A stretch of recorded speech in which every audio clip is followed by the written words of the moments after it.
السلام علیکم ورحمۃ اللہ وبرکاتہ۔ معزز سامعات، زندگی کیا ہے؟ میں یہ بتاتی چلوں کہ انسانی زندگی ہوا میں رکھے ہوئے چراغ کی مانند ہے۔ بوڑھا آدمی اگر چراغ سحر ہے تو جوان آدمی چراغ شام ہے۔ جس طرح ہوا کے جھونکوں میں رکھا ہوا چراغ ایک پل کا محتاج ہوتا ہے، انسانی زندگی بھی ایک پل کی محتاج ہوتی ہے۔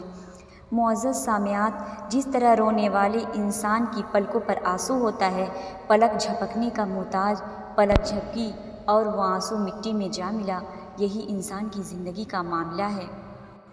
انسانی زندگی پانی کے بلبلے کی مانند ہے، کچھ معلوم نہیں ہوتا کہ یہ بلبلہ کس وقت پھٹے گا، تھوڑی دیر کی بات ہوتی ہے، یہی معاملہ انسان کی زندگی کا ہے۔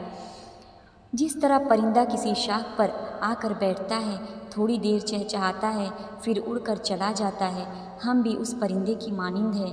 اس دنیا کے درخت کے اوپر ہم تھوڑی دیر کے لیے آئے ہیں اور زندگی کا جتنا وقفہ ہے وہ ہم چہچہا رہے ہیں۔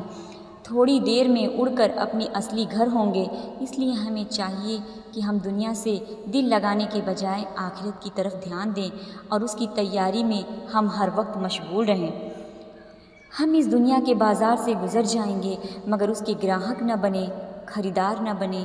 ہم طلبگار تو اللہ رب العزت کے ہیں، آخرت کے ہیں۔ دنیا تو مسافر خانہ ہے، امتحان گاہ ہے۔ معزز سامعات، یہ سحرگاہ نہیں، تماشا گاہ نہیں، آرام گاہ نہیں، قیام گاہ نہیں، یہ امتحان گاہ ہے۔ ہمیں زیادہ سے زیادہ آخرت کی فکر ہونی چاہیے۔ آمین۔